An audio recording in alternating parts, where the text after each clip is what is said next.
Hola compañeros que están viendo esto, maestro, sea la hora que sea. Hola, bienvenidos a la clase que les voy a dar el día de hoy, la cual va a ser de la lírica a través del tiempo, basándonos solo en conceptos básicos de la poesía y en los diferentes niveles que existen. Y bueno, dicho esto, vamos a comenzar la clase. Bien, este es el tema, el fondo y la estructura de un poema en los niveles morfosintáctico, fonológico, léxico-semántico y retórico. Y bueno, en el primer nivel tenemos, en primer lugar, vamos a concentrarnos en este cuadrito, que son las vocales fuertes y las vocales débiles en las vocales del español. Las vocales fuertes son la A, E y O. Las vocales débiles son la I y la U.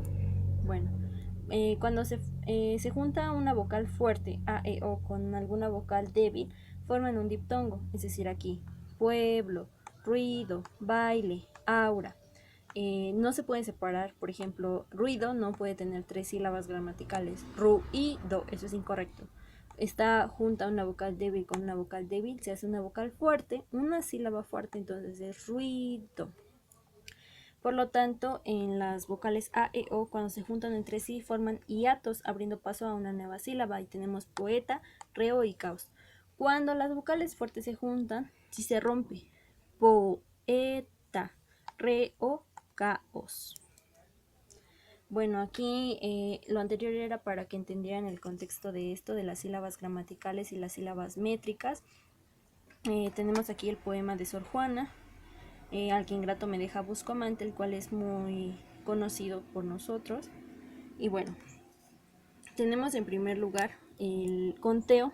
Cada guión es el conteo de las sílabas gramaticales, ¿ok? Aquí se divide al que ingrato me deja, busco amante. Palabra por palabra se dividen las sílabas gramaticales.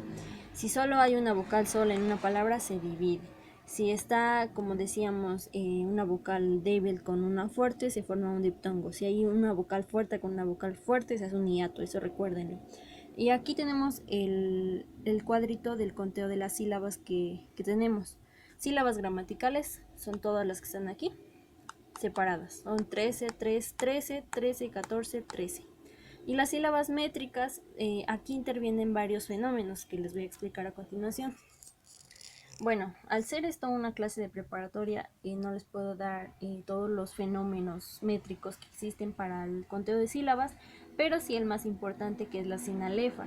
Bueno, la sinalefa se da entre palabras cuando la anterior termina en una vocal y la posterior comienza con otra vocal. También se dan en los siguientes casos, con las semiconsonantes, es decir, cuando hay una H, la H no evita una sinalefa, y en las semivocales, cuando eh, una letra se escucha como una vocal, por ejemplo, ley. Aquí parece que ley está escrito con L, E y una I latina en vez de una L, ¿no? Ahí tampoco evita vocal. Y hay tipos de sinalefas. La primera es la sinalefa normal, que bueno, esa solo se da cuando lo dice la definición de nuestro concepto de sinalefa. Nuevo armario. Boar, boar hace una nueva sílaba. Nuevo armario. Sinalefa convencional, esta se da aunque tengan signos de puntuación como comas, puntos, etc. Aquí tenemos un tipo enunciado de numeración. Rosa, pera, almendra. Rosa, pera, almendra. Aquí hay una coma. Aquí. Y pues no evita la sinalefa. Y por último está la sinalefa violenta, que esta se da cuando se juntan 3 vocales en un verso. La intermedia siempre es A, E, O, U, y tenemos algunos ejemplos aquí. Dio la mano a Elvira. Mano a Elvira, termina en vocal, hay una vocal intermedia, comienza en vocal. Mano a Elvira, todo esto es una sola sílaba. A mi amigo e invitado. A mi amigo invitado lo he invitado yo. Amigo invitado, termina en vocal, una vocal intermedia, comienza en vocal. Amigo invitado, todo esto es una sílaba. Lo he invitado, aquí hay una H y dijimos que la H no evita una sinalefa. Lo he invitado yo. Y por último, ruego u orden. Ruego u orden, ruego u orden. Entendido esto, podemos pasar a lo que es un verso. Los versos son las líneas que forman el poema. Su lenguaje está constituido por palabras sujetas a medida, ritmo y rima. Suelen estar formados por un número determinado de sílabas. Seguimos con el mismo poema de Sor Juana. Este poema solo es una estrofa, ¿no? El poema es un poco más largo y bueno, la estrofa, esto es una estrofa completo, está constituida por 4 versos, 1, 2, 3, 4. Y bueno, aquí tenemos que también están constituidos por versos de arte menor y versos de arte mayor. Aquí estos versos se distinguen por la forma en la que tienen las sílabas métricas. Es decir, nosotros hace un rato dijimos que por sílabas métricas este mismo poema tiene 11 en cada uno de sus versos. Entonces, esa estrofa, estos versos pertenecen a versos de arte mayor. Si tiene 11 sílabas métricas, es un endecasílabo. Este verso es un endecasílabo, endecasílabo, endecasílabo, endecasílabo. Aquí están los nombres de cada tipo de verso, por si lo quieren checar un poquito más adelante, lo pueden hacer. También tenemos diferentes tipos de estrofa. Tenemos que una estrofa es una combinación estructurada de determinada cantidad de versos que se repiten a lo largo del poema. Tenemos estrofas pareadas, tercetos, soleá, cuarteto, serventecio, redondilla, cuarteta, copla, lira, octava real, décima. Estos son conceptos un poquito más avanzados porque según el número de versos, el tipo de verso, el tipo de rima y el esquema de la rima es lo que hace que se dé un lugar a este tipo de estrofas. Pero igual aquí les voy a dejar el cuadrito por si lo quieren checar. Ya lo hemos visto muchas veces en nuestras clases de versificación y ritmo. Por ejemplo, el de Sor Juana, según el esquema que tenemos aquí, tenemos que tiene 4, ¿no? 4 versos. Al tener 4 versos, tiene que estar en uno de estos que está aquí. Ya sabemos que son de arte mayor el tipo de versos. La rima es consonante, amante, constante, ingrata, maltrata, con distribución A, B, B, A. Entonces, la estrofa es un cuarteto. Así de simple. Y ahora pasamos al nivel fonológico. Aquí tenemos nada más conceptos, que es la métrica de latín metrón, que significa medida, metro o verso. Y la métrica es la disciplina que estudia el verso como una unidad rítmico-melódica, a diferencia de una oración como unidad sintáctico-lógica. Aquí podemos hacer la diferencia de las sílabas gramaticales, sintáctico-lógica, con las sílabas métricas, que son unidad rítmico-melódica. Y bueno, tenemos lo que es la rima, que es la repetición de una secuencia de fonemas o sonidos al final del verso a partir de la última vocal acentuada. Y tenemos dos tipos de rima: la rima consonante, que en esta existe completa igualdad a partir de la última sílaba tónica, y la rima asonante. A partir de la última vocal tónica se repiten solo las vocales. Y bueno, aquí tenemos el ejemplo de la rima consonante. Al que ingrato me deja busco amante. Tenemos que buscar en la misma estrofa a cuál pertenece. Amante rima con constante. Entonces aquí clasificamos A y A. Así se marcan. La primera siempre va a ser A, la segunda B, y así como dependiendo cómo esté marcada. Si la rima cambia, entonces ya es C. Si la rima vuelve a cambiar, ya es D, y etc. Ingrata y maltrata, B y B. El ejemplo de la rima asonante: está desierto el jardín, las avenidas se halagan, entre la incierta penumbra de la arboleada lejana. Aquí al final de cada palabra podemos ver que la rima obviamente no tiene nada que ver con las palabras que tenemos anteriormente, pero abunda y predomina la letra A al final de la palabra. Halagan, penumbra, lejana. Entonces esta es una rima asonante. Y bueno, por último tenemos el nivel léxico, semántico y retórico. Aquí tenemos lo que es el significado denotativo y connotativo. Estos conceptos nos van a ayudar específicamente a la hora de hacer nuestra interpretación en el poema que va a ser de actividad. Y bueno, tenemos que el significado denotativo es el significado objetivo de una palabra que designa una realidad en la que coinciden todos los hablantes de una comunidad, tal y como lo encontramos en el diccionario. O sea, si tal, el significado como está en el diccionario, eso es el significado denotativo de una palabra. Por contrario, el significado connotativo son los significados subjetivos, ya sean positivos o negativos, añadidos por personas o grupos sociales, y pueden variar según el hablante o la cultura. Los diccionarios o las enciclopedias difícilmente recogen estos significados porque obviamente son subjetivos. Cada persona puede tener distintas percepciones de las palabras. Y bueno, entendido esto, podemos pasar a nuestro tema de las figuras retóricas que, bueno, en nuestra actividad se va a basar en todos estos elementos encontrados en un poema que ya lo verán más adelante. Bueno, las figuras retóricas son formas no convencionales de utilizar las palabras, de manera que, aunque se emplean con sus acepciones habituales, se acompañan de algunas particularidades fónicas, gramaticales o semánticas, que se alejan desde el uso habitual, por lo que terminan por resultar especialmente expresivas. Y bueno, aquí este cuadro lo hice yo. Ahí si le quieren tomar una fotito o una captura más bien de pantalla para que lo puedan entender. Les puse algunas de las figuras retóricas que existen porque hay un cuadro completo de figuras retóricas dependiendo del tipo al que pertenece, ¿no? Y bueno, estas son las más habituales. Al parecer yo encontré todas estas figuras en el poema que van a hacer ustedes como actividad. Y bueno, les puse un ejemplo y lo que es esa figura retórica. En primer lugar tenemos a la metáfora, que es la relación sutil de analogía o semejanza que se establece entre dos ideas o imágenes. Y tenemos como ejemplo, era su cabellera oscura hecha de noche y de dolor.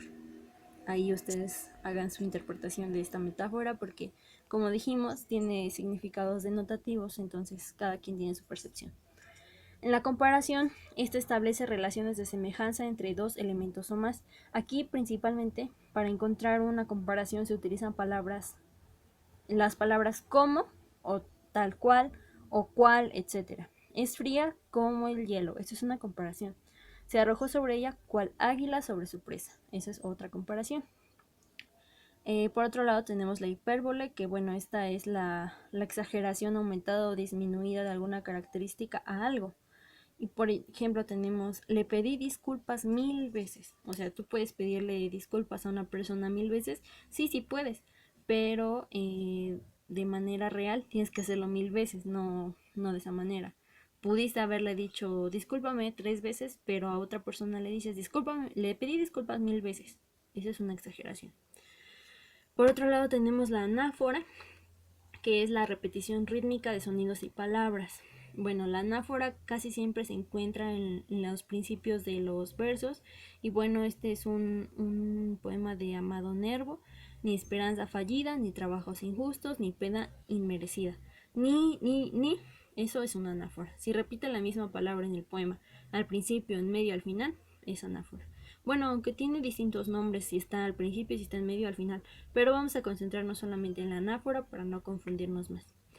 La prosopopeya, bueno, esta es muy común, es la atribución de cualidades humanas a algo que no las tiene. Por ejemplo, la luna me sonreía desde el alto del cielo. Obviamente la luna no sonríe, pero esto, al ser una prosopopeya, también se convierte en una metáfora. Por otro lado tenemos el hiperbatón, que es la alteración del orden de las palabras, y tenemos Miocid, Roy Díaz por Burgos en Trove. El verbo está al final. No significa que sea incorrecto, pero hay una alteración en el orden de las palabras. Sabemos que regularmente en el español actual es sujeto, verbo y predicado. Aquí el verbo está al final, etc. Tenemos el hiperbatón, que es, el polisíndeton, que es añadir demasiadas conjunciones a un poema. Regularmente son las letras ellas, y por ejemplo, yo sé un himno grande y extraño y rebelde y mezquino. Eso es polisíndeton. Repetir demasiadas veces ella, y. Por otro lado tenemos el asíndeton, que es la supresión de la ella en el texto.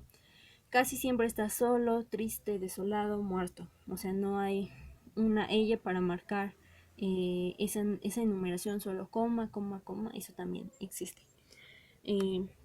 También tenemos las descripciones. Aquí tenemos igual cada descripción, la descripción de personas, de lugares, objetos, sucesos, tienen un nombre diferente, pero solo lo vamos a dejar así de manera general. Descripción: describe personas, lugares con detalle. Y tenemos un poema muy conocido que es la égloga tercera, que es cerca del Tajo, en soledad amena, de verdes sauces hay una hermosura, toda de hiedra, revestida y llena, que por el sol pasa a la altura, y así la suel, bla bla bla. Entonces, aquí está describiendo el Tajo, que es uno de los ríos más grandes de España. Eso es una descripción de un lugar, ahí está. Tenemos por otro lado la elipsis, que es la omisión de palabras o verbos. Y tenemos como ejemplo, Ofelia estaba en el bosque, pero tú no. ¿Tú no qué? Tú no estabas. Estás, como ya dijiste, estaba, tú no, ahí estás omitiendo el verbo, ahí hay una elipsis. Tenemos aposiopesis, que son los puntos suspensivos en el poema para dar, pues sí, eso, suspenso. Vida, nada me debes, vida, estamos en paz. Esos son totalmente gráficos. Están los 3 puntos en el poema. Eso se llama aposiopesis. La exclamación también es totalmente gráfico en un poema. Tienen que estar los signos de exclamación o lamentable escena. Eso es exclamación. Interrogación, por igual, gráfico, tiene que estar el signo de interrogación. ¿Voy a volar acaso yo que el alma se mueve? Eso es interrogación. Eso es una figura retórica, hay que recordarlo bien. Y por último tenemos el epíteto, que bueno, esos son los adjetivos que se emplean para darle una cualidad a un adjetivo. Tenemos rudo, camino, dulce espera, tierra alegre, esos son epítetos. Y bueno, estos son similares a las metáforas. Como les digo, la poesía pues está llena de metáforas. Bueno, aquí les muestro parte de la actividad que tienen que hacer. Todo ya está muy especificado aquí. Aquí están las instrucciones, en esta parte de aquí, todo eso son instrucciones.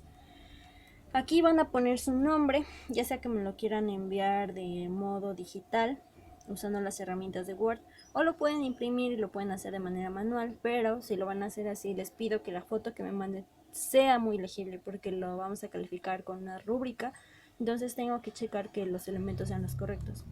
El poema es La Niña de Guatemala, de José Martí. Es un poema largo, bueno, no tan largo, tiene algunos estrofas, creo que tiene como 8 estrofas más o menos. Sí, más o menos como 8 estrofas. Entonces vamos a identificar todos los elementos que ya vimos. Es decir, me van a hacer el conteo de las sílabas gramaticales y las sílabas métricas.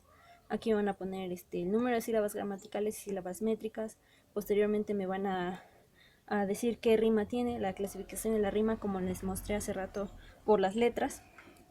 Sí, es decir, es lo único que les puedo decir es que es una rima consonante, entonces debe haber una distribución total de la rima. Y también me van a encontrar las figuras retóricas.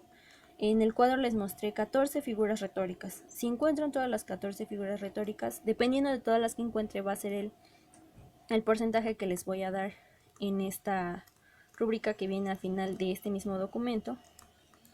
Si lo quieren checar cuando les mande esa tarea, aquí van a tener 10, 8, 6 o ningún porcentaje dependiendo de lo que encuentren. Lean primero la rúbrica para que sepan. También me tienen que hacer una interpretación, una pequeña, no digo que me hagan una cuartilla, una pequeña interpretación del poema. ¿Qué es para ustedes? ¿Qué significa para ustedes? ¿Cuál es el significado denotativo, que tiene el poema para ustedes? Y bueno, eso sería todo. Les recuerdo que si tienen alguna duda, alguna pregunta, no duden en enviarme un mensaje a mis redes sociales, bueno, a mi Facebook o a mi WhatsApp. Igual el profesor por mi Facebook o mi WhatsApp, en un momento le envío mi número. Y bueno, eso sería todo y gracias por poner atención a esta clase. Espero que les ayude para un futuro y para hacer esta actividad. Nos vemos.